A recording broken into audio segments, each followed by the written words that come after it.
কোনো জায়গাতে যদি কোথাও যদি কোনো সমস্যা থাকে, আপনি বলবেন যে স্যার আমি এইখানে, ভাই আমি এই জায়গাটাতে বুঝতে পারিনি, আমি ঠিক সেই জায়গাটাই কিন্তু আপনাকে প্রকাশ করব। অর্থাৎ কোনো জায়গা না বুঝে বলা যাবে না যে আমি এটা বুঝেছি। অর্থাৎ প্রত্যেকটা জায়গা, প্রত্যেকটা কর্নার কিন্তু আমরা খুব ভালোভাবে শিখবো। টেন্স থেকে আমরা শুরু করব। Tense is called the soul of English language. টেন্সকে বলা হচ্ছে ইংরেজি ভাষার প্রাণ। তো কিভাবে ভাষা হয়, কিভাবে ভাষাটা কাজ করে, আমরা একেবারে শুরু থেকে খুব ভালোভাবেই দেখবো। আমার কথা কি শুনতে পারছেন ভালোভাবে? জি জি স্যার, ওকে। শুনতেছি। হ্যাঁ, স্ক্রিন দেখা যাচ্ছে, দেখেন এই যে চ্যাপ্টার 8, এখানে আমরা একটা জিনিস দেখতে পাচ্ছি, কনজুগেশন অফ ভার্ব। আমরা এইটা প্রথমেই মুখস্থ করব। প্রত্যেকদিন মাত্র 5টা করে আমরা পড়বো, মাত্র 5টা করে, বেশি না। কিভাবে পড়বো? গো শব্দের অর্থ হচ্ছে যাওয়া, ওয়েন্ট মানে গিয়েছিল, আর গন মানে গিয়াছে। দেখেন, গো, ওয়েন্ট, গন। গো, ওয়েন্ট, গন, এই যে জায়গাটা, এটা গো শব্দের অর্থ যাওয়া। যদি বলি আমি স্কুলে যাই, আই গো টু স্কুল। তুমি স্কুলে যাও, ইউ গো টু স্কুল। তারা স্কুলে যায়, দে গো টু স্কুল। কিন্তু আমি যদি বলি আমি স্কুলে গিয়েছিলাম, তখন কি হবে? তখন কিন্তু ওয়েন্ট ব্যবহার করতে হবে। অর্থাৎ গো এর পাস্ট ফর্ম, গো এর V two form, I went to school, আমি স্কুলে গিয়েছিলাম। আমি স্কুলে গিয়াছি বা সেই স্কুলে গিয়েছে। আপনি আপনার বন্ধুর বাড়িতে গেলেন, আপনার বন্ধুর মাকে বলছেন যে আন্টি, রূপম কোথায়? তো আন্টি বলল যে সে স্কুলে গিয়েছে। কি হবে? He has gone to school. He has gone to school, সে স্কুলে গিয়েছে। এই যে জায়গাটা না, সে স্কুলে গিয়েছে, অর্থাৎ present perfect tense, past perfect tense বা ফিউচার পারফেক্ট টেন্স। এই পারফেক্ট বললেই কিন্তু আমাদের ভার্বের ভি3 কাজে লাগাতে হয়। কোনটা বলেছি বলেন? Perfect tense. যে কোনো পারফেক্ট টেন্স বলতেই কিন্তু ভার্বের ভি2 ফর্ম কাজে লাগবে। তো এর আগে দেখেন, আমরা এই জায়গাটা একটু ক্লিয়ার হতে চাই যে এই ল্যাঙ্গুয়েজটা ভালোভাবে শিখতে গেলে আমাদের কি কি করতে হবে। How to start learning English, এই কয়েকটা সেন্টেন্স আমরা একটু পড়ে ফেলবো, যে এই ভাষাটা আমরা কিভাবে শিখবো, কেন শিখবো। ইংরেজি ভাষা শিখতে হলে সবার আগে আমাদের এই ভাষার প্রয়োজনীয়তা উপলব্ধি করতে হবে। আপনি যেমন আপনার দেশে বসে বুঝতেছেন যে আমার এই ভাষাটা যদি আরো বেশি ভালো করে জানা থাকতো, আমি হয়তো আমার কোম্পানিতে আরো বেশি স্যালারি পেতাম, আমি আরো ভালো পজিশনে যেতে পারতাম। তো এই ভাষাটার উপলব্ধিটা আপনি এখন করতে পারছেন, কিন্তু এটা যদি আপনি আরো আগে করতে পারতেন, তখন কিন্তু আপনার এই জায়গাটা কভার করা আরো সহজ হতো। আপনি এখন নিজেকে আরো একটা ভালো জায়গায় দেখতে পারতেন। কথা সত্য কিনা বলতে হবে। Can you hear me properly? শুনতে পারছেন? জি স্যার। তো দেখেন, এই যে কথাগুলো আমি বলছি না, এগুলো কিন্তু প্রত্যেকটা কথা খুবই গুরুত্বপূর্ণ। পড়াশোনা থেকে শুরু করে বিদেশ যাওয়া, ভালো একটি চাকরি পাওয়া, উচ্চশিক্ষা গ্রহণ করা, ব্যবসা বাণিজ্য, আপনি যাই বলেন না কেন, প্রত্যেকটা জায়গায় কিন্তু এই ল্যাঙ্গুয়েজটা খুবই গুরুত্বপূর্ণ। কেন গুরুত্বপূর্ণ? তার কারণ হচ্ছে এইটা। দেখেন, আমরা এখানে দেখতে পারতেছি যে উচ্চশিক্ষা গ্রহণ করা, ব্যবসা বাণিজ্যের ক্ষেত্রে প্রসার লাভ করা, একটি জায়গায় নিজেকে প্রতিষ্ঠিত করা, ইংরেজি ভাষা আপনাকে শিখতে হবে। বর্তমানে গ্লোবালাইজেশনের যুগে আপনি যদি ইংরেজিতে লিখতে ও কথা বলতে পারদর্শী না হন, তাহলে আপনার ক্যারিয়ারের প্রতিটা জায়গায় বাধার সম্মুখীন হতে হবে। তো দেখেন, এখানে অনেক কথা বলা রয়েছে, কিন্তু এই ল্যাঙ্গুয়েজটা শিখতে গেলে আমরা কয়টা জায়গায় একটু দক্ষ হব, আমরা কি কি করব, সেই জায়গাগুলো দেখেন। ইংরেজিতে এক্সপার্ট অ্যান্ড ফ্লুয়েন্ট হওয়ার জন্য আমি আপনাদের সর্বপ্রথম 7টি বিষয় সম্পর্কে ধারণা দিব। এই 7টি টপিকস যদি আপনার ভালোভাবে নিজেদের আয়ত্তে নিয়ে আসতে পারেন, তাহলে ইংরেজিতে আপনি খুব দ্রুত, অল্প সময়ের ভিতরে দক্ষ হয়ে উঠবেন। সেই 7টা বিষয় কি কি? প্রথমে থাকবে সেন্টেন্স। সেন্টেন্স শব্দের অর্থ হচ্ছে বাক্য। সেন্টেন্স শব্দের অর্থ কি বলেন? বাক্য। আমরা জানি যে কতগুলো শব্দ পাশাপাশি বসে যখন মনের ভাব সম্পূর্ণভাবে প্রকাশ করে, তখন তাকে সেন্টেন্স বলে। কি বলা হলো? আমার কথা কি স্পষ্ট শোনা যাচ্ছে, বা আপনার কথাও কি আমি শুনতে পাচ্ছি? একটু দ্রুত বলতে হবে, হ্যাঁ। আমার প্রত্যেকটা জায়গা, আপনি যদি না বুঝতে পারেন আমাকে থামিয়ে দিবেন, বলবেন স্যার এটা কি বললেন, আমি বুঝতে পারিনি, আমি আবার সেখানে কিন্তু আপনাকে বুঝাবো। আর এই ল্যাঙ্গুয়েজটা, একটা জিনিস মনে রাখবেন, আমরা গবেষণা করতে গিয়ে একটা বিষয় পেয়েছি, একজন কথা বলে কখনো ইংরেজি ভাষাটা শেখানো যায় না। আমি শুধু কথা বললাম, আপনাকে শিখালাম, কিন্তু আপনাকেও আমার মতো করে অংশগ্রহণ করতে হবে। দুইজনের কোঅপারেশনে দেখবেন, তাস খেলতে গেলে, লুডো খেলতে গেলে, দাবা খেলতে গেলে, ফুটবল খেলতে গেলে, পৃথিবীর যে কোনো খেলা একজনে কিন্তু খেলা যায় না। কিছু কিছু খেলা রয়েছে, তা বাদেও কিন্তু এখানে আমাদেরকে অংশগ্রহণ করতে হবে, পার্টিসিপেট করতে হবে, কোঅপারেশন করতে হবে। তবেই কিন্তু এই ল্যাঙ্গুয়েজটা আমাদের কাছে খুব প্রাণবন্ত হবে, আমরা ভালোভাবে শিখতে পারবো। এখানে আমি একটা বিষয় শিখিয়ে দিলাম, দেওয়ার পরে আপনাকে যদি বলি যে ইয়াসিন সাহেব আপনি এইগুলো একটু নিজে নিজে করেন তো, তখন কিন্তু আপনাকে নিজে নিজে করতে হবে। আপনি ঠিক যে টাইমটা চাচ্ছেন আমি সেই টাইমটাতেই কিন্তু পড়াচ্ছি, কিন্তু আপনাকে হেল্প করতে হবে আমাকে কিভাবে, প্রত্যেকটা বাক্য কিন্তু আপনাকে বুঝতে হবে। সেই যে স্ট্রাকচার, বাক্য গঠন প্রণালী, এই বাক্য গঠন প্রণালী দিয়ে কিন্তু আপনাকে বাক্য তৈরি করতে হবে। আমরা জানি যে কতগুলো শব্দ পাশাপাশি বসে যখন মনের ভাব সম্পূর্ণভাবে প্রকাশ করে, তখন তাকে সেন্টেন্স বা বাক্য বলে। ইংরেজি ভাষায় এই বাক্য দুই ভাবে গঠিত হয়ে থাকে, অর্থ অনুসারে, অর্থাৎ একটা হচ্ছে অ্যাকর্ডিং টু মিনিং, অর্থ অনুসারে বাক্য গঠিত হয়, আরেকটি হচ্ছে গঠন অনুসারে বাক্য গঠিত হয়। কি বললাম? অর্থ অনুসারে অ্যাকর্ডিং টু মিনিং, আরেকটা ভাবে বাক্য গঠিত হয় অ্যাকর্ডিং টু স্ট্রাকচার। তো দেখেন, অর্থ অনুসারে বাক্য হচ্ছে 5 প্রকার এবং গঠন অনুসারে বাক্য 3 প্রকার। এই সেন্টেন্সটা একটু মনে রাখবেন, এটা আমাদের প্রায়ই কাজে লাগে।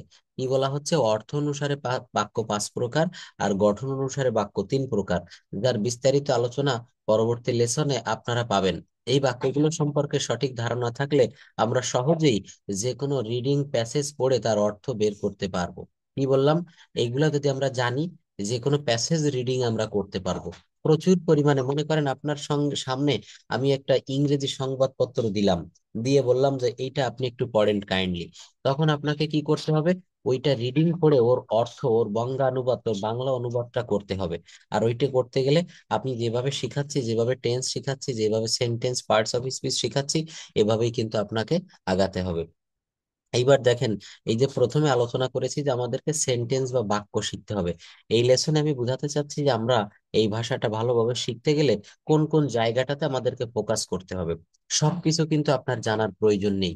এই ল্যাঙ্গুয়েজটা না খুবই সহজ, খুবই সহজ, কিন্তু আমরা এটাকে কঠিন করে ফেলি। কেন কঠিন করে ফেলি? আমরা এতদিন ইংরেজি শিখেছি বিভিন্ন ভুল পদ্ধতিতে। তার ভিতরে দেখেন একটা ভুল পদ্ধতি, এই যে আমরা কোন জায়গা থেকে শুরু করব আর কোথায় গিয়ে শেষ করব, এইটা কিন্তু আমরা বুঝতে পারিনি এতদিন। যার কারণে এই ভাষাটা কিন্তু আমাদের কাছে খুবই কঠিন মনে হয়েছে। হ্যাঁ, খুবই কঠিন মনে হয়েছে।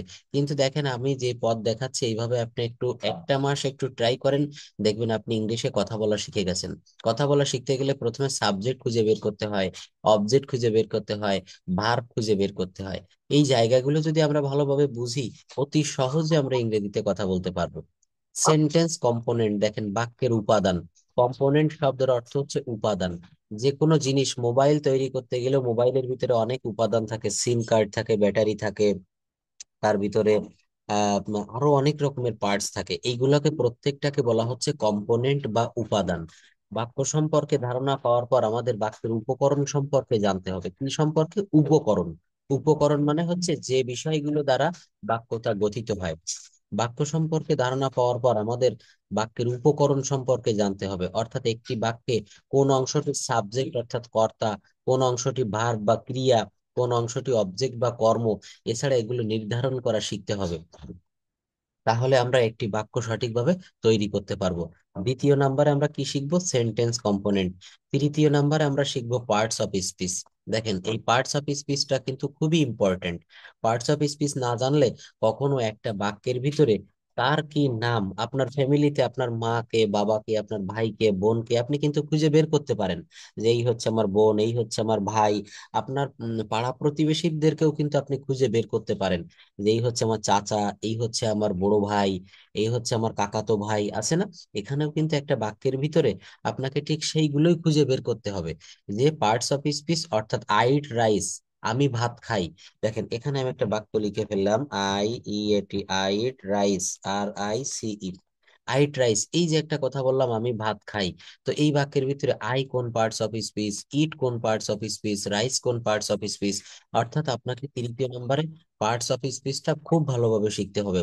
নাউন কাকে বলে, প্রোনাউন কাকে বলে, অ্যাডজেক্টিভ কাকে বলে, এইগুলো কিন্তু আমাদেরকে শিখতে হবে। 4 নম্বরে আমরা শিখবো হচ্ছে ভার্ব বা ক্রিয়া। এই ভার্ব বা ক্রিয়া, it plays an important role in English language. ইংরেজি ভাষায় এটা খুবই একটা গুরুত্বপূর্ণ ভূমিকা পালন করে। কোনটা? এই ভার্ব বা ক্রিয়া। এরপর আমাদের এই ভার্ব বা ক্রিয়া সম্পর্কে জানতে হবে। এই যে বাক্যটা লিখেছি দেখেন, আই ট্রাইস, এখানে ভার্ব কোনটা বলতে পারবেন? এই বাক্যের ভিতরে ভার্ব কোনটি? কতটুকু verb? Eat. Eat, thank you. এই যে আপনি ভার্ব খুঁজে বের করা শিখে গেছেন। ইয়েস, এই ভার্ব খুঁজে বের করা শিখে গেলেন মানে আপনি ইংরেজি শিখে গেছেন। প্রথমে আপনাকে সবসময় ভার্ব খুঁজে বের করতে হবে। ভার্ব শব্দের অর্থ হচ্ছে ক্রিয়া। এই ক্রিয়া কিভাবে কাজ করে? আপনার ভিতরে আমার ভিতরে হার্ট রয়েছে, হার্ট, হৃদয়, হৃৎপিণ্ড যেটাকে বলা হয়। এই হার্ট যদি না থাকে তাহলে কিন্তু আমরা বেঁচে থাকতে পারবো না। একটা বাক্যের ভার্বও কিন্তু ঠিক তাই। প্রচুর পরিমাণে ভার্বের ব্যবহার শিখতে হবে। কেন শিখতে হবে? কারণ ভার্ব হচ্ছে আমাদের ভিতরে। হুম। কিছু। কি ভার্ব তাহলে? আমি তো এতদিন খুঁজে বের করতে পারি না কিয়া ভার্ব। এটা ভার্বেরই কয় কিয়া। হুম, হুম। অবশ্যই অবশ্যই, ভার্বকে বলে হচ্ছে ক্রিয়া। সঠিক ধরেছেন, একদম ধন্যবাদ। এই যে ভার্বকে বলা হচ্ছে ক্রিয়া, ক্রিয়াটা কেমন? কোনো কিছু করা, খাওয়া, যাওয়া, ধরা, মারা, অর্থাৎ যে শব্দ দ্বারা কাজ করা বোঝায় তাকে ভার্ব বলে। যে শব্দ দ্বারা কি করা বোঝায়? কাজ করা বোঝায়, তাকে কিন্তু ভার্ব বলে। এর পরের ধাপে আমরা ভার্বের পরে দেখবো হচ্ছে পার্টস অফ স্পিচ। আর পার্টস অফ স্পিচের পরেই ভার্ব, কেন জানেন? এই পার্টস অফ স্পিচ এবং ভার্ব একই সঙ্গে রিলেটেড। অর্থাৎ একটা বাক্য, এই যে বাক্যটা লিখেছি, এই বাক্যের ভিতরে তিনটা পদ রয়েছে। পার্টস অফ স্পিচের বাংলা অর্থ হচ্ছে পদ। আই একটা পদ, ইট একটা পদ, রাইস একটা পদ। আই ইট রাইস, আমি ভাত খাই। আই কোন পার্টস অফ স্পিচ? এটা হচ্ছে প্রোনাউন, অর্থাৎ এখানে কিন্তু সাবজেক্ট। ইট হচ্ছে ভার্ব, আর রাইস কি?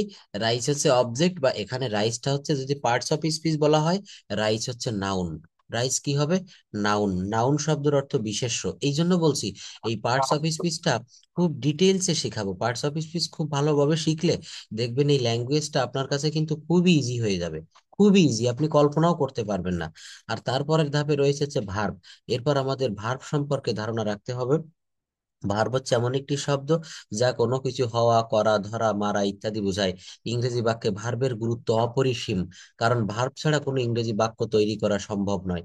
এই জন্য ভার্বকে the heart of English language বলা হয়। ভার্বকে কি বলা হচ্ছে? The heart of English language. অর্থাৎ ভার্বকে বলা হচ্ছে ইংরেজি ভাষার প্রাণ। হার্ট মানে হচ্ছে কি? হৃদয় বা আত্মা বা রুহু, আমরা যেটাকে বলি রুহু। তো এই হার্টটাকে, এই রুহুকে আমাদেরকে চিনতে হবে। তারপর কি রয়েছে দেখেন, এদের দ্বারা ইংরেজিতে ভোকাবুলারিতে দুর্বল অনেকেই মনে করেন যে আমার হয়তো ভোকাবুলারি সম্পর্কে ভালো ধারণা নেই, তাই আমি কথা বলতে পারি না। এই ভোকাবুলারি বলতে প্রধানত ভার্বের ভোকাবুলারি বোঝায়। কিসের ভোকাবুলারি বোঝায়? ভার্বের ভোকাবুলারি। কেবল আমি দেখিয়েছি না, গো থেকে এসেছে ওয়েন্ট, সেখান থেকে এসেছে gone. Go, went, gone. Eat, ate, eaten. Eat, ate, eaten. Do, did, done. এই যে শব্দগুলো আমি বললাম, এইগুলোই কিন্তু মূলত ভোকাবুলারি। যেমন আমি যদি বলি আমি স্কুলে যাই, আই গো টু স্কুল, আমি স্কুলে গিয়েছিলাম, তখন কি হবে? তখন হবে আই ওয়েন্ট টু স্কুল। তখন কি দিতে হবে? I went to school. দেখেন এই যে গো এর পাস্ট ফর্ম ব্যবহার করেছেন না, ওয়েন্ট। এই ওয়েন্ট যদি আপনার না জানা থাকে, মুখস্থ না থাকে, আপনি আমি স্কুলে গিয়েছিলাম এই বাক্যটা তৈরি করতে পারবেন না। এই বাক্যটা আপনি তৈরি করতে পারবেন না। তো এর জন্য আপনাকে কি করতে হবে? এর জন্য আপনাকে ওই যে প্রথমে যা দেখালাম, ওই ভার্বের ভোকাবুলারির ফর্ম, ওইটা আমি পাঠাবো। ওইটা আপনি একটু অবসর সময় পড়ে পড়ে মুখস্থ করে দেখবেন। প্রচুর পরিমাণে এগুলো মুখস্থ করবেন, আপনার প্রচুর পরিমাণে সহজ হয়ে যাবে ইংরেজি ভাষাটা। যদি বলা হয় আমি ভাত খাই, কি হবে বলেন? I eat rice. যদি বলা হয় আমি ভাত খেয়েছিলাম, তখন কি বলতে হবে? যদি বলা হয় আমি ভাত খেয়েছিলাম, ইয়েস, তখন বলতে হবে আই এট রাইস। আমি ভাত খেয়েছিলাম। যদি বলা হয় আমি ভাত খাবো, ভবিষ্যতে খাবো, তখন কি বলবেন? I will eat rice. কি বলতে হবে? I will eat rice. আমি ভাত খাইবো। দেখেন এই যে জায়গাটা না, আমি ভাত খাবো, আমি স্কুলে যাব, আমি ঘুড়ি উড়াবো, আমি মাছ ধরবো, এগুলো বেবি ব থাকলে ফিউচার টেন্স হয়। কোন টেন্স হয়? Future tense. আর ফিউচার টেন্স মানেই হচ্ছে শ্যাল উইল। তো আমরা বেশিরভাগ জায়গায় উইল ব্যবহার করব। তো এই যে আই উইল ইট রাইস, আমি ভাত খাবো। কিন্তু যদি বলি প্রেজেন্ট পারফেক্ট টেন্সের একটা বাক্য, আমি ভাত খেয়েছি, এই মাত্র খেয়েছি, তখন আপনাকে ওই ইট ভার্বের ভি3 ইটেন ব্যবহার করতে হবে। Eat, ate, eaten. I have eaten. Yes, I have eaten rice, ওখানে eaten. Yes, I have eaten কেন দিতে হবে? কারণ প্রেজেন্ট পারফেক্ট টেন্সে হ্যাভ বা হ্যাজ ব্যবহৃত হয়। হ্যাভ বা হ্যাজ ব্যবহার করা হয়। আর এই হ্যাভ বা হ্যাজ যখন ব্যবহার করবেন, তখন ভার্বের ভি3, অর্থাৎ ইট রাখা যাবে না। ইট, এট, ইটেন, তখন আপনাকে ইটেন ব্যবহার করতে হবে। Eat ate eaten, eat ate eaten, অর্থাৎ ওই ভার্বের ভি থ্রি ফর্ম ব্যবহার করতে হবে। তো এটাও কিন্তু আবার এই টেন্স এর ভিতরে দেখেন পঞ্চম নাম্বারে আমরা যে জিনিসটা শিখবো এইটাকে বলা হচ্ছে টেন্স। খুবই ইম্পর্টেন্ট একটা জায়গা। টেন্স মানে হচ্ছে কাল বা সময়। টেন্স মানে হচ্ছে কাল বা সময়। ওই যে তিনটা কথা বলেছি না, আমি খাই, আমি খেয়েছিলাম, আর আমি খাইবো। আমি খাই, আমি খেয়েছিলাম, আর আমি খাবো। এই যে জায়গাটা তিনটা তিন রকম টেন্স হয়ে যাচ্ছে। টেন্স মানে হচ্ছে কাল, কাল মানে কি, সময়। কেমন দেখেন, আমি খাই, আমি খাই বললে কখন বোঝায়, বর্তমান কালে খাই। কিন্তু আমি যদি বলি আমি খেয়েছিলাম, তখন এটা বোঝাবে 1 ঘন্টা আগে খেয়েছিলাম, বা 1 দিন, 2 দিন, 5 দিন, 10 দিন আগে খেয়েছিলাম। অর্থাৎ এই সময়টা অতীত হয়ে গেল, আর পাস্ট। পাস্ট হয়ে গেল। Thank you. আর আমি যদি বলি আমি খাইবো, আমি খাইবো, তখন কিন্তু এটা আবার ফিউচার হয়ে গেল। এটা কি হলো, এটা কিন্তু ফিউচার। ফিউচার। এই যে কাল মানে সময়ের পরিবর্তন, এই জায়গাটা যদি বোঝা যায় তাহলে টেন্স খুবই ক্লিয়ার হয়ে যাবে। অর্থাৎ কি হবে, আমাদের এই টেন্স বা কাল, কাল মানে হচ্ছে কি ভার্বের পরিবর্তন। আমি খাই, আমি খেয়েছিলাম, আমি খাবো। এখানে আমি শব্দটার কি কোনো পরিবর্তন হচ্ছে? হচ্ছে না। এখানে পরিবর্তন হচ্ছে খাওয়া। এই ভার্বের পরিবর্তনকেই টেন্স বলে। আমার সঙ্গে বলেন, ভার্বের পরিবর্তনকেই টেন্স বলে। ভার্বের পরিবর্তনকেই টেন্স বলে। ভার্বের পরিবর্তনকে টেন্স বলে। বলে, যেমন যদি বলি আমি ভাত খাই, আই ইট রাইস। আমি ভাত খেয়েছিলাম, আই এট রাইস। আমি ভাত খাবো, আই উইল ইট রাইস। আমি ভাত খাবো, আই উইল ইট রাইস। এই যে তিনটা কথা বলেছি, তিনটা কালে, বর্তমান কালে, অতীত কালে, আর ভবিষ্যৎ কালে। এই তিনটা কালকেই মূলত তিনটা টেন্স বলা হচ্ছে। টেন্স প্রধানত তিন প্রকার: প্রেজেন্ট টেন্স, বর্তমান কাল, পাস্ট টেন্স, অতীতকাল, এবং ফিউচার টেন্স, যেটাকে বলা হচ্ছে ভবিষ্যৎকাল। কি বলা হচ্ছে বলেন, ভবিষ্যৎকাল। তো এখানে আমরা টেন্স সম্পর্কে ভালোভাবে জানবো।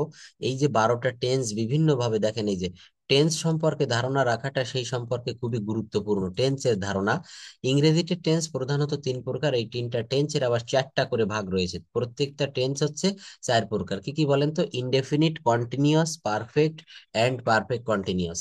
Indefinite, continuous, perfect, and perfect continuous. অর্থাৎ ইংরেজি ভাষায় সর্বমোট টেন্সের স্ট্রাকচার রয়েছে 12টি। কিভাবে, প্রেজেন্ট টেন্স 4 প্রকার, পাস্ট টেন্স 4 প্রকার, ফিউচার টেন্স 4 প্রকার। মোট কয় প্রকার হলো, 12 প্রকার। এই 12টা গঠন ভালোভাবে জানা থাকলে আপনি একটা নির্দিষ্ট, ইয়েস, একটা নির্দিষ্ট কথাকে আপনি 12 ভাবে বলতে পারবেন। আমি ভাত খাই, আমি ভাত খাচ্ছি, আমি ভাত খেয়েছি, আমি 1 ঘন্টা ধরে ভাত খাচ্ছি। দেখেন প্রেজেন্ট টেন্সের যে 4টা, এই 4টা আমি বললাম কিভাবে, আমি বই পড়া দিয়ে বলি, আমি বই পড়ি, আমি বই পড়িতেছি, আমি বই পড়িয়াছি, আমি 1 ঘন্টা ধরে বই পড়ছি। অর্থাৎ একটা হচ্ছে প্রেজেন্ট ইনডেফিনিট, একটা প্রেজেন্ট কন্টিনিউয়াস, একটা প্রেজেন্ট পারফেক্ট, এবং আরেকটা হচ্ছে প্রেজেন্ট পারফেক্ট কন্টিনিউয়াস। এই 4টা টেন্স খুব ভালোভাবে আমরা জানবো। তো এইভাবে কিন্তু 12টা টেন্সের ব্যবহার শিখতে হবে। এরপরে ষষ্ঠ নাম্বারে আমরা যেটা শিখবো সেটা হচ্ছে মডাল অ্যান্ড সেমি মডালের ব্যবহার। মডাল এবং সেমি মডাল না জানলে ইংরেজিতে কথা বলা যায় না। ইংরেজি ভাষায় 2 ধরনের অক্সিলারি ভার্ব আছে।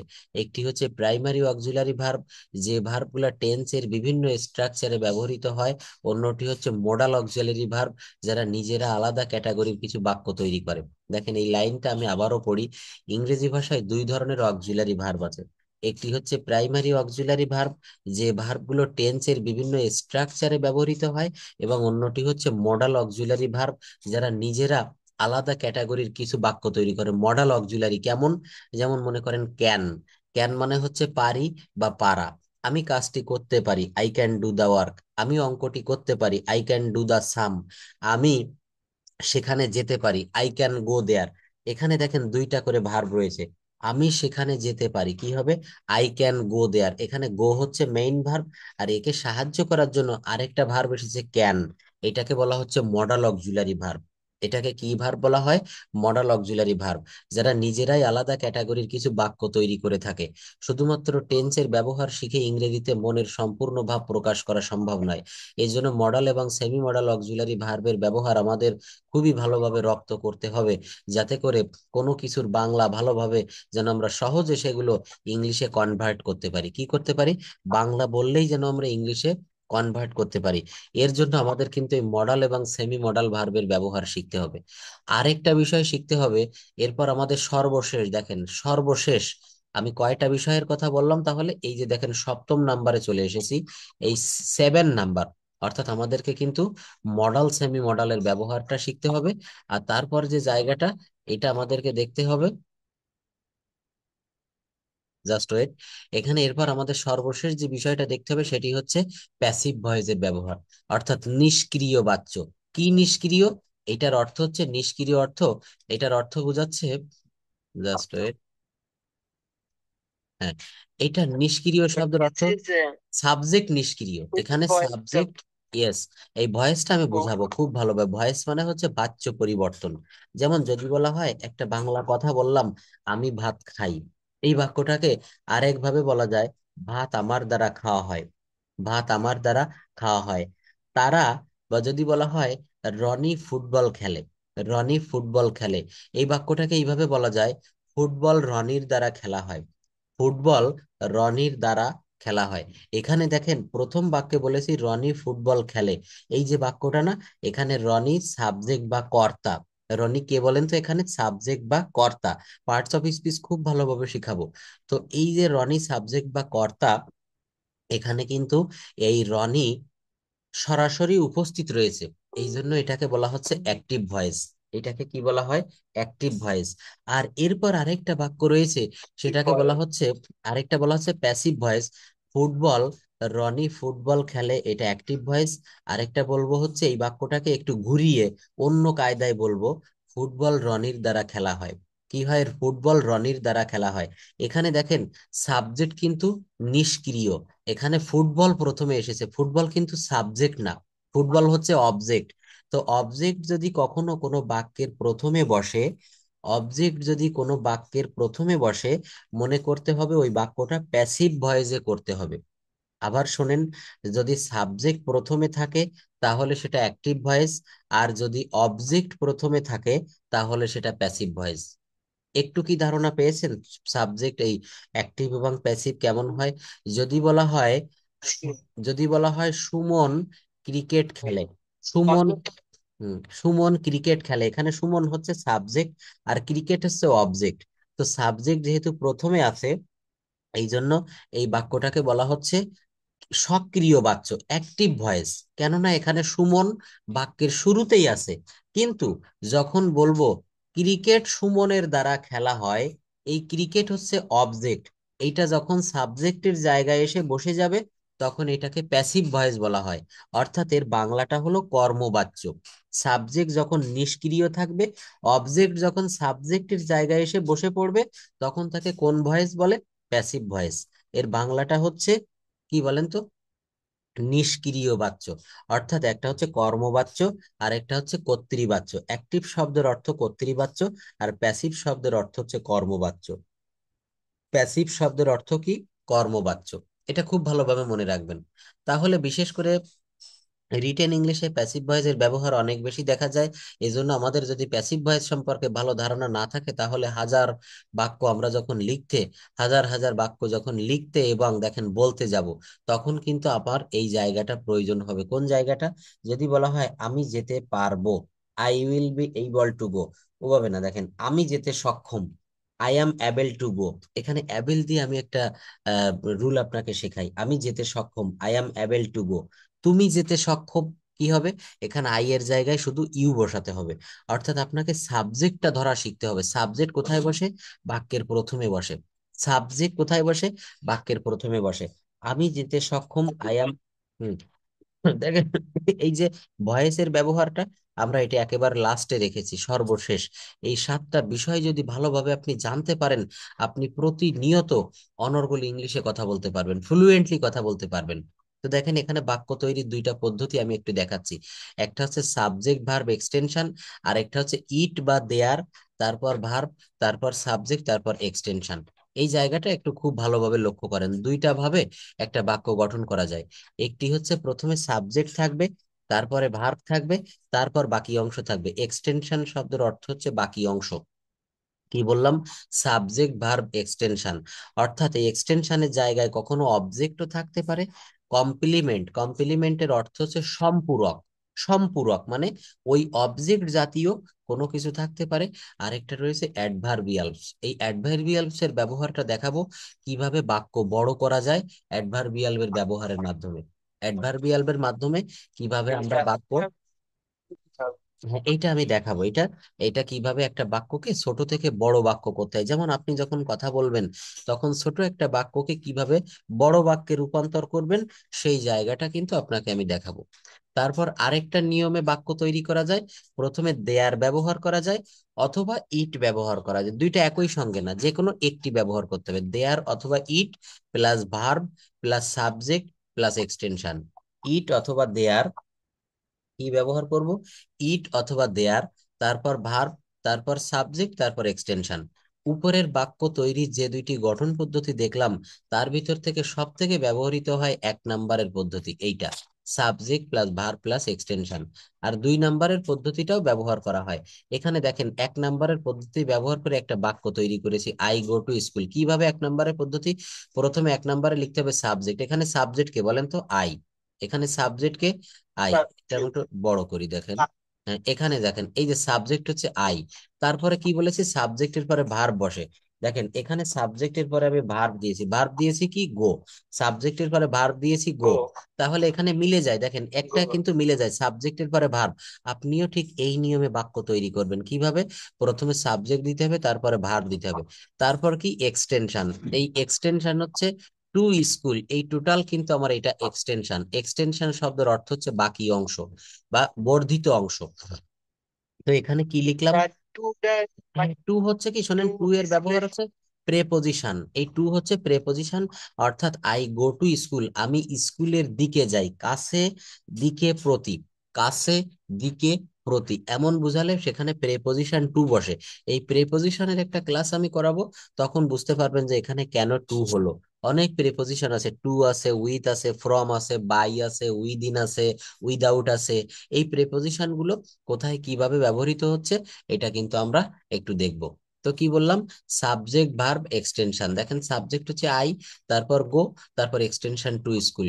অর্থাৎ মনে রাখবেন আপনাকে বাক্য গঠন করতে হবে এই নিয়মে, এস, তারপর ভি, তারপর ও। অর্থাৎ এস তে হচ্ছে সাবজেক্ট, ভি তে কি বলেন তো? ভার্ব, আর ও তে অবজেক্ট বা subject verb object. Subject verb object, তো অবজেক্টের জায়গায় অবজেক্ট, সাবজেক্ট, এই অবজেক্টের জায়গায় আপনি এক্সটেনশনও বলতে পারেন। Subject verb extension, subject verb extension. আমরা যদি উপরের 7টি বিষয় ধরে এই বাক্য, দেখেন এই যে উপরের 7টি বিষয় ধরে বিশ্লেষণ করি, তাহলে আমরা দেখতে পারবো যে আমাদের এই যে আলোচনার বিষয়, এগুলো যদি একটু ভালোভাবে দেখতে পারি, tense, modal, semi modal, voice change, sentence component, এই 7টা বিষয় দেখলে আমরা কিন্তু ইংলিশে অনর্গল কথা বলতে পারবো। তাই 7টা বিষয় কি কোনো কিছু কঠিন বলেন? আমার মনে হয় কঠিন না। এটা 1 থেকে 2 মাসের ভিতরেই কভার করা সম্ভব যদি আমরা এই গোছানো পদ্ধতিতে উপরের দিকে দেখতে পারি। এখানে দেখেন ওই যে নিয়মটা বলেছি না উপরে, এই প্রথম নিয়ম অনুসারে এখানে কি বলা হচ্ছে? বাক্য গঠন। এই যে এরপর এই বাক্যটিকে যদি আমরা টেন্স, মডাল, সেমি মডালের ব্যবহার পরিবর্তন করি, এই যে একটা বাক্য লিখেছে আই গো টু স্কুল, এই বাক্যটাকে দেখেন কতভাবে আমরা লিখতে পারি। আই গো টু স্কুল, আমি স্কুলে যাই। আমি স্কুলে গিয়েছিলাম, আই ওয়েন্ট টু স্কুল। আমি স্কুলে যাব, I will go to school. আমি স্কুলে যাচ্ছি, I am going to school.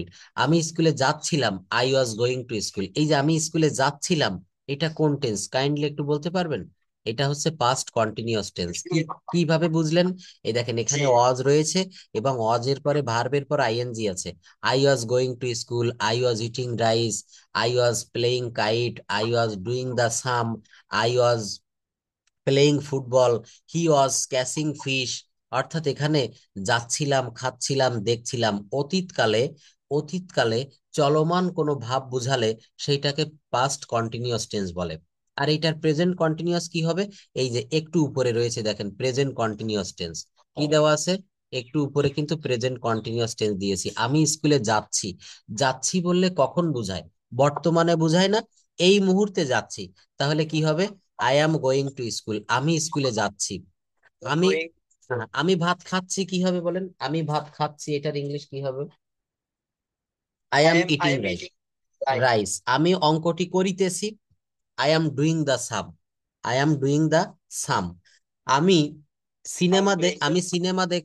আমি সিনেমা দেখছি, মনে করেন মোবাইলে একটা মুভি দেখতেছেন, হিন্দি মুভি, ইংলিশ মুভি, কি হবে? I am watching a movie. একই নিয়মে প্রথমে সাবজেক্ট, তারপরে অ্যামিজার, তারপর ভার্বের পর আইএনজি, তারপর বাকি অংশ। আমি তার সঙ্গে কথা বলিতেছি, কি হবে? I am talking with him. I am talking with him. এখানে একটা উইথ। প্রেপোজিশন উইথ ব্যবহার করতে হবে, এখানে একটা প্রেপোজিশন কি ব্যবহার করতে হবে? উইথ ব্যবহার করতে হবে। তারপর দেখেন, আমি মাঠে খেলা করছি, I am playing in the field. এই যে ইন, এই ইনটাকে বলা হচ্ছে প্রেপোজিশনের ব্যবহার। ইনটাকে কি বলা হয়? প্রেপোজিশনের ব্যবহার। তারপর তারা মাছ ধরিতেছে, কি হবে? তারা ইংরেজি কি? দে। দে আর ক্যাচিং ফিশ। কি হবে বলেন? দে আর ক্যাচিং ফিশ। এই যে একটা নিয়ম যখন দেখাই দিব, ওই নিয়ম দিয়ে মিনিমাম 10 থেকে 20টা বাক্য আপনাকে নিজে নিজে করতে হবে। যখন ওইটা পেরে যাবেন, তখন কিন্তু এই ল্যাঙ্গুয়েজটা সত্যি সত্যি আপনার কাছে অনেক সহজ মনে হবে, অনেক সহজ মনে হবে। I am going to school, আমি স্কুলে যাচ্ছি, আমি ভাত খাচ্ছি, আমি মোবাইলে কথা বলছি, আমি ছবি আঁকছি, তারা মাছ ধরছে, সে বাড়ি যাচ্ছে, সে সাইকেল চালাচ্ছে, রুমা ছবি আঁকছে, রিতা গান গাচ্ছে। এই বাক্যগুলো সব কোন টেন্স? Present continuous tense. কোন টেন্স হবে? Present continuous tense. I am going to school. এরপরে দেখেন প্রেজেন্ট কন্টিনিউয়াস এর পরে সঙ্গে সঙ্গে আবার দিয়েছি পাস্ট কন্টিনিউয়াস টেন্স।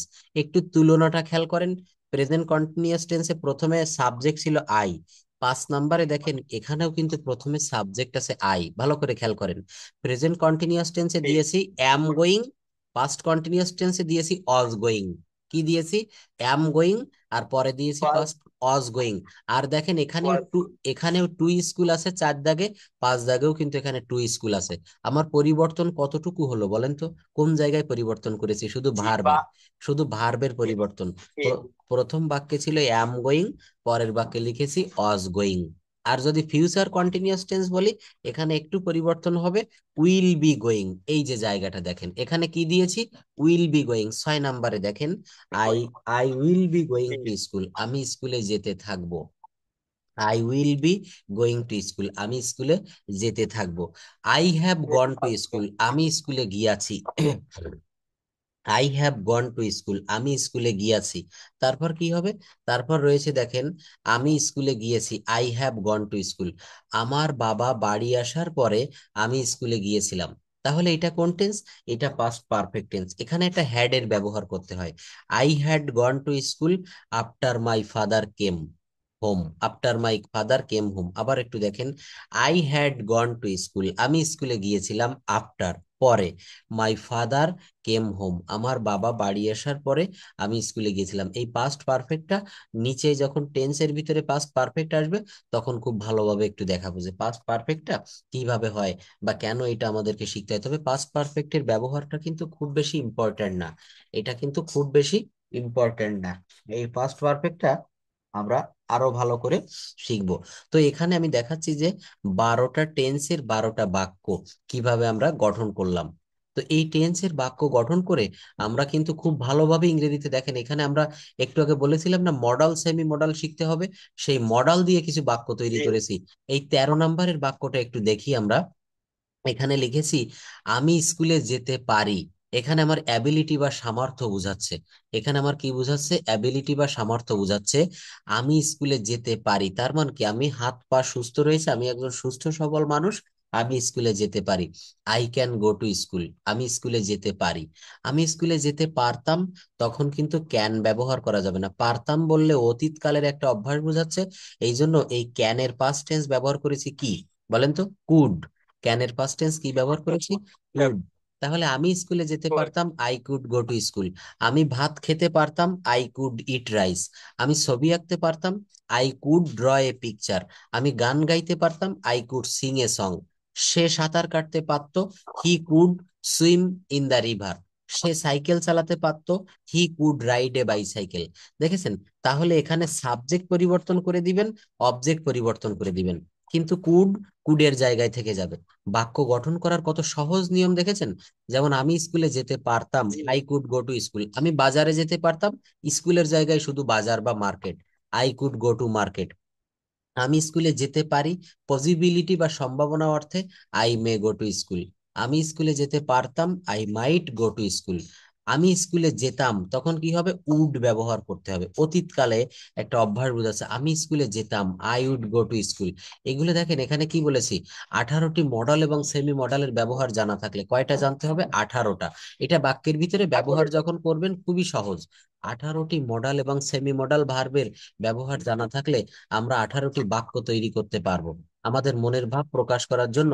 অর্থাৎ 12টি টেন্স প্লাস 18টি মডেল এবং সেমি মডেলের ব্যবহার যদি আমার জানা থাকে, তাহলে ইংরেজিতে আমরা খুব সহজে কথা বলতে পারবো এবং লিখতে পারবো।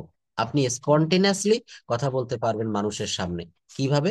এই জায়গাটাই যে মডাল ভার্বের ব্যবহার, অতীতকালে নিয়মিত অভ্যাস যখন বোঝায়, অতীতকালের অভ্যাস ছিল এখন আর নাই, তখন আমাদেরকে ইউজ টু ব্যবহার করতে হয়। I used to go to school, আমি স্কুলে যেতে অভ্যস্ত ছিলাম। আমি অবশ্যই স্কুলে যাব, I must go to school. দেখেছেন, অবশ্যই কোনো কাজ করব, আমি অবশ্যই মোবাইলটা কিনবো, I must buy the mobile. আমি অবশ্যই আজ বাড়ি যাব, I must go home today. I must go home today. আমি অবশ্যই আজ স্কুলে যাব, I must go to school today. তাহলে এখানে এই যে 18টি মডাল এবং সেমি মডালের ব্যবহার দিয়ে এখানে দেখেন অনেকগুলো আমরা বাক্য তৈরি করেছি। আরো কিছু বাক্য রয়েছে, আমি স্কুলে যাব, I shall go to school. আমার স্কুলে যাওয়া প্রয়োজন, I need to go to school. আমি স্কুলে যাওয়ার সাহস দেখাই, I dare to go to school. আমাকে স্কুলে যেতে হয়, I am to go to school. দেখেন এই যে অ্যাম টু ইস টু এর ব্যবহার, এটা আমরা দেখব ধীরে ধীরে। এখানে কি বলা হচ্ছে, আমাকে স্কুলে যেতে হয়, I am to go to school. আমাকে স্কুলে যেতে হতো, I was two go to school. আমার স্কুলে যাওয়ার কথা, I am suppose to go to school. দেখেন কোথাও কোনো কিছু যাওয়ার কথা এমন বোঝালে কিন্তু সেখানে সাপোজ টু ব্যবহার করতে হয়, সাপোজড ইডি দিতে হবে, suppose two. I am suppose to go to school, আমার স্কুলে যাওয়ার কথা, আমার স্কুলে যাওয়ার কথা ছিল। এই অ্যাম সাপোজ টু এর জায়গায় আপনাকে শুধু অ্যাম এর পরিবর্তে ওয়াজ ব্যবহার করতে হবে। কি করতে হবে, I was suppose to go to school, আমার স্কুলে যাওয়ার কথা ছিল। I was suppose to go to school, আমার স্কুলে যাওয়ার কথা ছিল। খুব ভালোভাবে খেয়াল করেন, এখানে আমার স্কুলে যাওয়ার কথা বর্তমানে, তখন অ্যাম দিতে হবে। I am suppose to go to school. আর আমার স্কুলে যাওয়ার কথা ছিল, এই বাক্যে সব ঠিক থাকবে, শুধু অ্যাম এর পরিবর্তে অজ ব্যবহার করতে হবে। তাহলে এইবার বলেন, এই ল্যাঙ্গুয়েজটা কি কোনো কঠিন? কোথাও কোনো সমস্যা কি থাকে? থাকে না। সিস্টেমটা শিখতে হবে। কিভাবে? এই যে I am suppose to go to school, আমার স্কুলে যাওয়ার কথা, কিন্তু যখন বলবো আমার স্কুলে যাওয়ার কথা ছিল, তখন কি হবে, তখন হবে আই অজ। প্রথম বাক্যে লিখেছেন 25 নম্বরে অ্যাম, আর পরে 26 নম্বরে কি লিখেছি, অ্যাম এর পরিবর্তে অজ ব্যবহার করেছি। I was suppose to go to school. এই অ্যাম এর পরিবর্তে অজ দিলে, ইয়েস, এইটা প্রেজেন্ট থেকে পাস্ট হয়ে গেল, শুধু অ্যাম এর পরিবর্তে অজ ব্যবহার করতে হবে। তাহলে দেখেন সামান্য একটু পরিবর্তন করে দিলে বাক্যটার অর্থ পরিবর্তন হয়ে গেল। তাহলে এটা কি কঠিন কোনো কিছু বলেন? আমার মনে হয় এটা কখনোই কঠিন হবে না, যদি আমরা এই টেকনিক গুলো, এই সিস্টেম গুলো একটু অবলম্বন করি। এইগুলো যদি আমরা একটু দেখি, তাহলে কিন্তু কখনো কঠিন কোনো কিছু না। এবার দেখেন উপরের বাক্যগুলো ব্যবহার করে কিভাবে আমরা দৈনন্দিন জীবনের কথাগুলো বলতে পারি। যেমন এই একটা দেখেন, এই যে ইউজিং প্রেজেন্ট সিম্পল টেন্স, অর্থাৎ প্রেজেন্ট টেন্স ব্যবহার করে কিভাবে আমরা কথা বলতে পারি। কি কোন টেন্স ব্যবহার করব, প্রেজেন্ট টেন্স। তার আগে দেখেন আমরা এইটা একটু দেখে আসি, এইটা একটু দেখি। এই যে এখন আমরা দেখব, জাস্ট ওয়েট। এখন আমরা দেখব কিভাবে এই টেন্স, মডাল, সেমি মডালের ব্যবহার করে যে কোনো বিষয়ের উপরে ইংলিশে প্রেজেন্টেশন দিতে পারি, অর্থাৎ স্পিকিং করতে পারি। অর্থাৎ আমরা শুধুমাত্র ছোট ছোট ইংরেজি সেন্টেন্স তৈরি করে বসে থাকবো না। কি করব না, ছোট ছোট ইংরেজি সেন্টেন্স তৈরি করলে চলবে না, আমাদেরকে বাক্যকে বড় করতে হয়। সেগুলো কিভাবে আমাদের স্পিকিং এ অ্যাপ্লাই করতে পারি, সেটা আমাদের জানতে হবে। যেমন আমি যদি বলি, আমি প্রতিদিন, আপনি প্রতিদিন কি কি করেন, প্রতিদিন কি কি করেন, অথবা আপনার প্রতিদিনের কর্মকাণ্ডগুলো কি, ইংরেজিতে বর্ণনা করেন। What do you do everyday, এটার অর্থ হচ্ছে what do you do everyday, আপনি প্রতিদিন কি কি করেন। You have to describe your daily activities, আপনার যে ডেইলি অ্যাক্টিভিটিস এটাকে আপনাকে বর্ণনা করতে হবে। কিভাবে বর্ণনা করবেন, দেখেন, যে কোনো বিষয়ের উপর কথা বলতে গেলে আমাদের আগে একটা এটা বুঝতে হবে যে কোন ধরনের সময়। এটা খুব ভালো করে দেখেন, এই এই লাইনগুলো আমি একটু পড়িয়ে দিচ্ছি, একটু মনে করবেন। You have to describe your daily activities. এখন যে কোনো বিষয়ের উপর কথা বলতে গেলে আমাদের আগে এটা বুঝতে হবে যে কোন ধরনের সময়, অর্থাৎ টাইম, কোন ধরনের টেন্স আমাদেরকে ব্যবহার করতে হবে। এই প্রশ্নটি দেখে এটা বোঝা যাচ্ছে যে এটি একটি প্রেজেন্ট ইনডেফিনিট টেন্সে লেখা আছে, অর্থাৎ আপনাকে উত্তর দেওয়ার জন্য প্রেজেন্ট ইনডেফিনিট টেন্সের ব্যবহার করতে হবে। আমরা জানি যে কোনো অভ্যাসগত কাজ বা ঘটনাকে প্রেজেন্ট ইনডেফিনিট টেন্স দিয়ে বর্ণনা করা হয়। কি বললাম? আমরা জানি যে কোনো অভ্যাসগত কাজ বা ঘটনাকে প্রেজেন্ট ইনডেফিনিট টেন্স দিয়ে বর্ণনা করা হয়। এখন দেখেন এই জায়গাগুলো আমরা একটু দেখি। কিভাবে দেখবো? যার গঠন হচ্ছে যার গঠন হচ্ছে সাবজেক্ট প্লাস ভার্বের ভি ওয়ান প্লাস এক্সটেনশন। এটা কি হবে? সাবজেক্ট প্লাস ভার্বের ভি ওয়ান প্লাস এক্সটেনশন। মনে রাখবেন, আমরা এখন প্রেজেন্ট টেন্স ব্যবহার করে একটু কথা বলা শিখি। আমরা যদি একটি সিম্পল অ্যান্সার, একটা স্যাম্পল অ্যান্সার দেখি, তাহলে এমন হতে পারে। সর্বপ্রথম আমরা দৈনন্দিন কাজে ব্যবহৃত কিছু শব্দ সম্পর্কে ধারণা নিব। সর্বপ্রথম আমরা দৈনন্দিন কাজে ব্যবহৃত কিছু শব্দ সম্পর্কে ধারণা নিব। যেমন দেখেন, গেট আপ। গেট আপ শব্দের অর্থ হচ্ছে ওঠা। ওয়াশ শব্দের অর্থ হচ্ছে ধৌত করা, ওয়াশ। টেক শব্দের অর্থ হচ্ছে লওয়া। অ্যাবলুশন শব্দের অর্থ হচ্ছে অজু করা।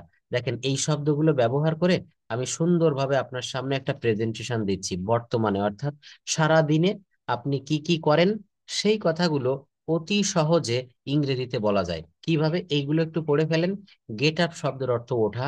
তারপর কি আছে পড়েন? অস শব্দের অর্থ ওয়াশ শব্দের অর্থ দ্রুত করা। ত্যাগ শব্দের অর্থ নেওয়া। এভলিউশন উজু করা। রিফ্রেশ রিফ্রেশ সতেজ শব্দের অর্থ করা, সতেজ হওয়া বা সতেজ সতেজ করা। করা। হুম। জি। স্টার্ট স্টার্ট শব্দের অর্থ হইতেছে শুরু করা। কাম ব্যাক ফিরে আসা। স্পেন্ড সময় কাটানো। গো যাওয়া। হ্যাঁ, এইবার এই শব্দগুলো ব্যবহার করে দেখেন আমরা সারা দিনের কাজের যে রুটিন গুলা কিভাবে বলতে পারি। প্রথমে বলতে হবে আসসালামু আলাইকুম। প্রথমে আমাদেরকে সালাম দিতে হয়, এটা একটা ভদ্রতার পরিচয়। এবং কারো কাছ থেকে দোয়া নেওয়ার জন্য আমরা এই কথাগুলো বলবো। আসসালামু আলাইকুম, গুড আফটারনুন ইউ অল। আপনার সামনে যারা বসে আছে তাদেরকে বলছেন গুড আফটারনুন ইউ অল, প্রত্যেককে শুভ বিকাল। আই অ্যাম ইয়াসিন বা আই অ্যাম সাকিব বা আমার Roni. I am Roni, I am Sumon, যার যে নাম সেটা এখানে বলতে হবে। Before you, I am Sakib before you, আপনাদের সামনে আমি Sakib. I am really glad to share my feelings, আমি সত্যি আনন্দিত আমার অনুভূতিগুলো ব্যক্ত করতে পেরে। I will try to say something about my daily activities. কি হলো? I will try to say something about my daily activities. আমি আমার দৈনন্দিন জীবনের কার্যক্রমগুলো বলার চেষ্টা করব। এই যে দেখেন উইল ট্রাই রয়েছে না, এই উইল শব্দের অর্থ কি? এটা হচ্ছে future tense.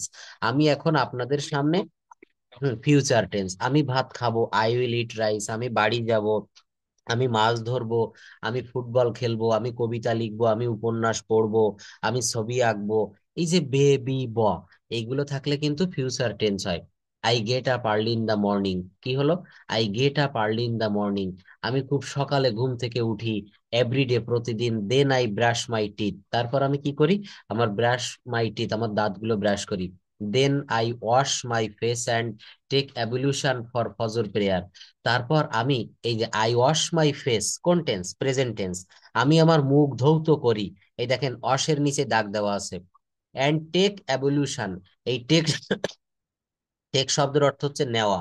Ablution for Fajr prayer, আমি ফজরের নামাজ পড়ি। আফটার দ্যাট, তারপর আই ডু সাম এক্সারসাইজ, আমি কিছু ব্যায়াম করি। Then I refresh myself and take my breakfast, তারপর আমি সতেজ হই, রিফ্রেশ মাই সেলফ, নিজেকে সতেজ করি। অ্যান্ড টেক মাই ব্রেকফাস্ট, নামাজ পড়ার পরে আমি একটু ব্যায়াম ট্যাম করি। তারপর আমি আমার নাস্তা খাই। দেন আই গেট রেডি, তারপর আমি রেডি হই। দেখেন এই যে যেগুলো নিচে দাগ দেওয়া না, প্রত্যেকটা কিন্তু verb. Then I get ready, তারপর আমি রেডি হই to go to office or college at 9:30 AM, সকাল 9:30টায় আমি অফিসে যাওয়ার জন্য রেডি হই। Then I start my work, তারপর আমি আমার কাজ শুরু করি। Then I take lunch at 2 PM, তারপর আমি 2টার সময় আমার লাঞ্চ সারি। After that I come back from office at 5 PM, আমি অফিস থেকে বাড়ি আসি। এ দেখেন come back from office, office থেকে ফিরে আসি। কোন টেন্স? Present tense. প্রত্যেকটা জায়গায় আপনাকে আগে টেন্সের ব্যবহারটা শিখতে হবে। দেন আই জি। Spend some times with my family. তারপর আমি আমার অফিস থেকে ফেরার পর পরিবারের সঙ্গে একটু সময় কাটাই। Then I learn English. তারপর আমি ইংরেজি শিখতে বসি ফর 1 আওয়ার। এই যে 1 ঘন্টা করে এই লোকটা কিন্তু ইংরেজি শেখে। আপনাকেও কিন্তু, আপনার অনেক কাজের চাপ আমি জানি, তারপরেও একটি ঘন্টা এই ল্যাঙ্গুয়েজের পিছনে আপনাকে ব্যয় করতে হবে। এই ল্যাঙ্গুয়েজটা যদি আপনি শিখতে চান, এই যে 1 আওয়ার, প্রত্যেকদিন মাত্র একটি ঘন্টা। তো একটি ঘন্টা কি দেওয়া যাবে আমার জন্য, বলেন? আমার মনে হয় যাবে। একটি ঘন্টা ইচ্ছা করলে জি। অবশ্যই যাবে। আপনি যখন ঘুমাতে যাবেন তখন মাত্র আধা ঘন্টা দেখবেন, ঘুম থেকে উঠে আধা ঘন্টা দেখবেন, আর দিনে কখনো আপনাকে আমি দেখতে বলছি না। এই একটি ঘন্টা একটু সময় দিবেন, আমার দেখানো পদ্ধতিতে চলবেন, দেখবেন আপনি খুব ইজিলি এই ল্যাঙ্গুয়েজটা কভার করতে পারছেন। Then I have my dinner at 10 AM। রাত 10টায় আমি আমার ডিনার খাই। Then I go to bed for sleeping at 11 PM। তারপর 11টার সময় আমি ঘুমাতে যাই। That's all about my daily activities. Thanks for patience hearing. দেখছেন কত সহজে একটা প্রেজেন্টেশন দিলাম, শেষে এই লাইন দুইটা বলতে হবে, এই সেন্টেন্স কি বলবেন? That's all about my daily activities. আমার ডেইলি অ্যাক্টিভিটিস এতটুকুই। Thanks for patience hearing. ধৈর্য সহকারে শোনার জন্য সবাইকে ধন্যবাদ। ধৈর্য সহকারে শোনার জন্য সবাইকে patience. Thanks for G. Patience sharing. দেখেছেন তাহলে কত সহজে কিন্তু আমি একটা প্রেজেন্টেশন দিলাম একেবারে প্রথম দিনেই, কিন্তু আপনি এটা এখন নিজে নিজে আপনি এই বাক্যগুলো একটু পড়ে ফেলেন। আসসালামু আলাইকুম। ওকে। আসসালামু আলাইকুম, গুড আফটারনুন। এখন তো সকাল। আসসালামু আলাইকুম, good good morning. Good morning. Good morning, you all. I am Yasin. Before you, I am ready, glad to share my feelings. I will try to say something about my daily activity. I get up early in the morning every day. Then I brush my teeth. Then I wash my face and take ablution for the prayer. After that I do calm exercise. Then I refresh myself and take my breakfast. Then I get ready to go to office. 9:30 a.m.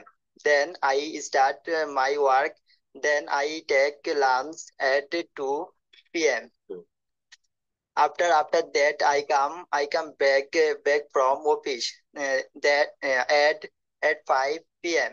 Then I spend something with my family. Then I learn English for 1 hour. Then I have my dinner at 10 p.m. Then I got to bed for sleeping at 11 p.m. That's all about my daily activity. Thanks for patience hearing. Hearing. দেখেন তাহলে এখানে শেষে বলছেন thanks for passion hearing. Thanks for patience hearing, অর্থাৎ ধৈর্য সহকারে শোনার জন্য সবাইকে ধন্যবাদ। এই যে বাক্যগুলা বললাম প্রত্যেকটা বাক্য কোন টেন্স, দেখেন প্রেজেন্ট টেন্স ব্যবহার করেছি। এই যে দেন আই টেক লাঞ্চ, আমি আমার লাঞ্চ খাই এট 2 PM। আফটার দ্যাট, তারপর I come back from office, come back ফিরে আসি। এখানে কিন্তু কেম ব্যাকও বলিনি, উইল কাম ব্যাকও বলিনি, প্রেজেন্ট টেন্স ব্যবহার করেছি।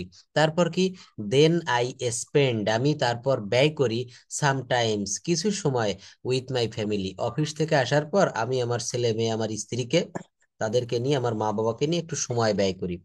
দেন আই লার্ন ইংলিশ, তারপর আমি ইংরেজি শিখি for 1 hour. Then I have my dinner at 10 PM। Then I go to bed for sleeping at 11 PM। That's all about my daily activities. Thanks for passion sharing. এই শব্দগুলো কি কোনো কঠিন, বলেন? আমার মনে হয় এখানে কোনো কঠিন শব্দ আমি ব্যবহার করিনি।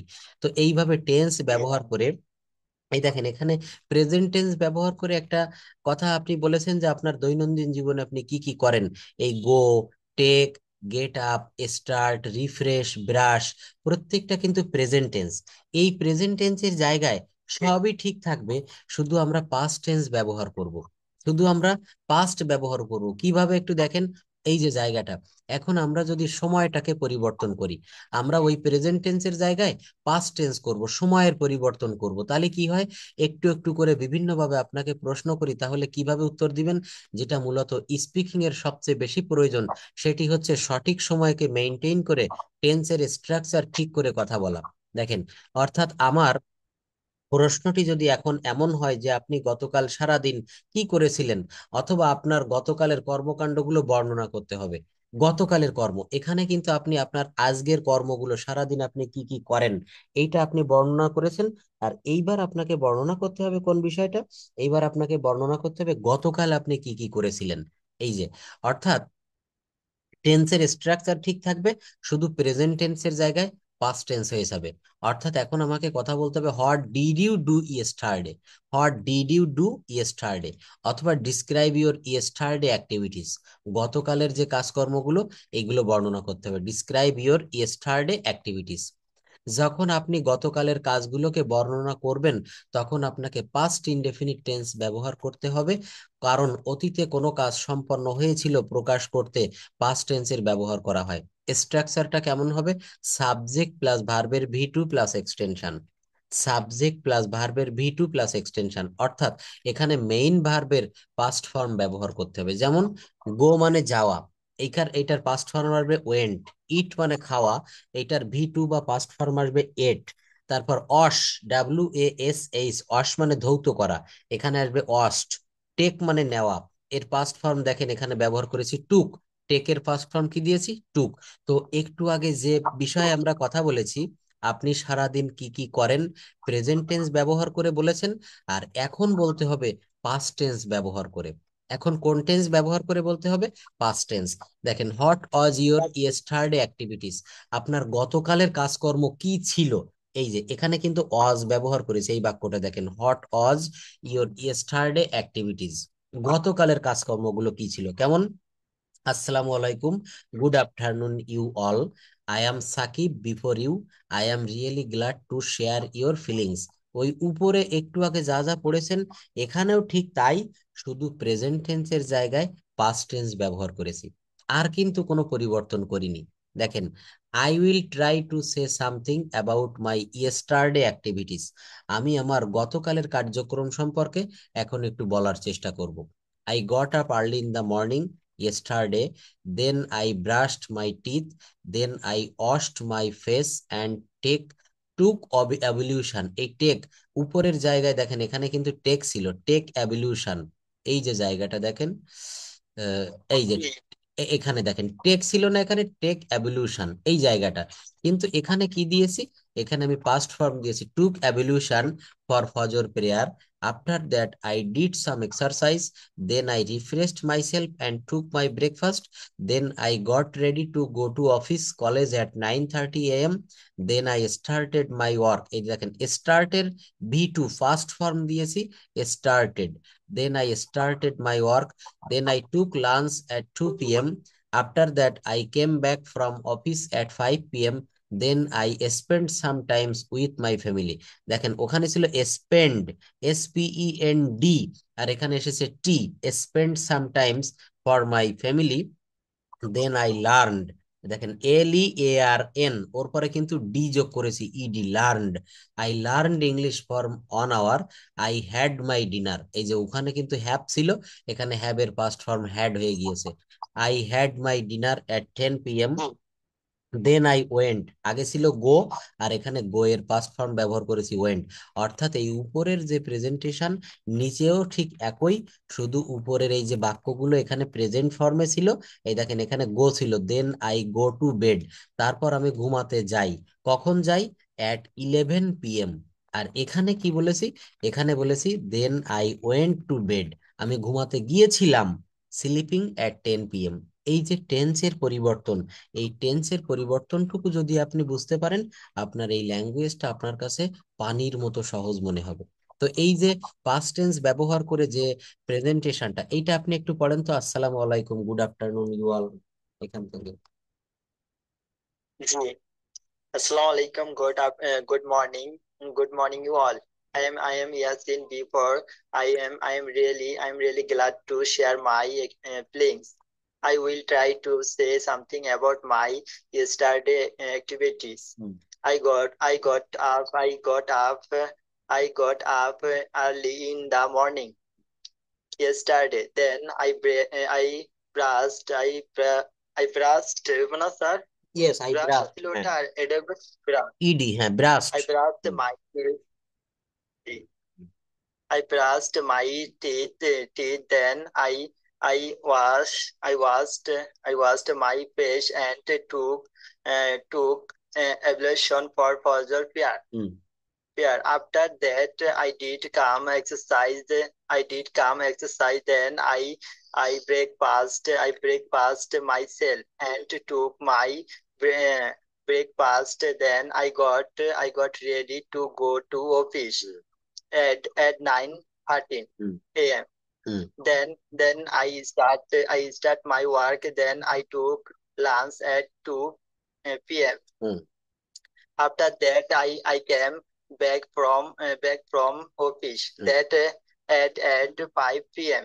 Then I spent something with my family. Then I learned English for 1 hour. Then I had my dinner at 10 p.m. Then I went to bed for sleeping at 11 p.m. That's all about my yesterday's activities. Thanks for patience hearing. ধন্যবাদ। দেখেন কত সহজে present tense থেকে past টেন্সে আমরা প্রেজেন্টেশনটা দিতে পারলাম। এই প্রেজেন্টেশনটা আমরা যদি বলি আপনি আগামীকাল কি কি করবেন, অর্থাৎ ফিউচার টেন্স ব্যবহার করে বলতে বলি, তাহলেও কিন্তু এটা এই যেখানে যেখানে পাস্ট টেন্স ব্যবহার করেছেন এখানে শ্যাল বা উইল ব্যবহার করে, যেমন I got up early in the morning, প্রথমের দিকে একটা বাক্য যে আমি সকালে সকালে ঘুম থেকে উঠেছিলাম, এই বাক্যটাকে কিভাবে ফিউচার টেন্স করবেন, তখন বলতে হবে I will get up early in the morning. I will get up early in the morning, কেননা ফিউচার টেন্সে একটা শ্যাল উইল ব্যবহার করা হয়। ফিউচার টেন্সে শ্যাল উইল। দেখেন একটি 10 মিনিটের ভিতরে কিভাবে টেন্স, কিভাবে ল্যাঙ্গুয়েজটা একটা ভালো পূর্ণাঙ্গ ধারণা পাওয়া যায়। প্রথমটা আপনি করেছেন হচ্ছে এই যে প্রেজেন্টেশনটা, এইটা বর্তমান কাল ব্যবহার করে প্রেজেন্ট টেন্স, এইটা করেছেন আপনি পাস্ট টেন্স ব্যবহার করে। আবার পরবর্তীতে এখানে প্রত্যেকটাই দেখেন এই যে শ্যাল উইল এর ব্যবহার আছে। যেমন আসসালামু আলাইকুম, good afternoon you all, I am Sakib before you, I am really glad to share my feelings, I will try to say something about my daily activities. কি বললাম? I will try to say something about my activities tomorrow, বা tomorrow activities. I will get up early in the morning, এই যে দেখেন will এর ব্যবহার। I will, কি বললাম? I will get up early in the morning, আমি সকালে উঠবো, টুমরো আগামীকাল। Then I will brush my teeth, তারপর আমি কি করব? আমি আমার দাঁত ব্রাশ করব। I will brush my teeth, কি করব? আমি আমার দাঁত ব্রাশ করব। এখানে সব কোন টেন্স? ভবিষ্যৎকাল, অর্থাৎ future tense. Then I will wash my face and will take ablution for Fajr prayer, তারপর আমি আমার হাত পা ধৌত করব, অজু করব এবং ফজরের নামাজ পড়ব। সবগুলোই কিন্তু বে বি ব থাকবে। তো এই ফিউচার টেন্সটাও কিন্তু আপনি একটু মুখস্থ করে রাখবেন। আগামী ক্লাসে এটা একটু আপনি নিজে নিজে বলার চেষ্টা করবেন। এটা দেখেও বললে হবে, না দেখেও আপনাকে চেষ্টা করতে হবে। আমি না দেখে বলবো, এটা আপনার হোমওয়ার্ক থাকবে, হোম টাস্ক, যে কিভাবে। এটা আমি Okay. যদি বলি যে আপনি আগামীকাল একটি পার্কে ঘুরতে যাবেন, তো ওখানে গিয়ে আপনি কি কি করবেন, এইটা নিয়ে একটু কথা বলতে হবে। অর্থাৎ আমাদেরকে ইনস্ট্যান্ট কিন্তু কথা বলা শিখতে হবে, শুধু গ্রামার শিখে গেলে হবে না। দিনের পর দিন শিখলাম কিন্তু কথা বলতে পারলাম না, এটা হবে না। আপনার প্রয়োজন তো কথা বলা। আপনি চাচ্ছেন যে যেন দ্রুত কথা বলতে পারি, আমি যেন অপরের কথা শুনে বুঝতে পারি, এটাই কিন্তু আমাদের দরকার। তো এইভাবে কিন্তু আমাদের প্রতিদিন প্রেজেন্টেশনটা দিতে হবে। তো আগামী ক্লাসে থাকবে হচ্ছে আপনি পার্কে বেড়াতে গিয়ে কি কি করবেন। অর্থাৎ মনে করেন আজ বিকেল বেলায় আপনার বাসার পাশে ছোট্ট একটা পার্ক রয়েছে, সেখানে আপনি ঘুরতে যাবেন। তো সেখানে গিয়ে আপনার কার্যক্রমগুলো কি কি হবে, এই সম্পর্কে একটু কথা বলতে হবে। তো আগামী ক্লাসেও কিন্তু এই টেন্সটা দেখাবো, এবং এইখান থেকে একেবারে শুরু থেকে এই ল্যাঙ্গুয়েজটা কিভাবে আমরা, এতদিন তো কঠিন মনে হয়েছে লোহার মতো, কিন্তু কিভাবে আমরা এটাকে সহজ করতে পারি সেই জায়গাটা কিন্তু আমরা দেখব। এবং এই ল্যাঙ্গুয়েজটা এই যে শুরু থেকে শুরু করেছি না, একটা শেষও কিন্তু আমরা এই সুন্দরভাবে শেষ নামাতে পারবো। I hope and I believe it. তো এই যে পড়াগুলো দিলাম, আর উপরে এই যে কনজুগেশন অফ ভার্বের একটা শীট দেখা যাচ্ছে, এই কনজুগেশন অফ ভার্ব এটা একটু মুখস্থ করতে হবে প্রতিদিন, মাত্র 4টা 5টা 6টা করে। গো went gone, do did done, it ate eaten, right রোট written, speak spoke spoken, এইগুলো একটু মুখস্থ করতে হবে। তো আজকের ক্লাসটা আপনার মোটামুটি মনে হয় ভালো লেগেছে।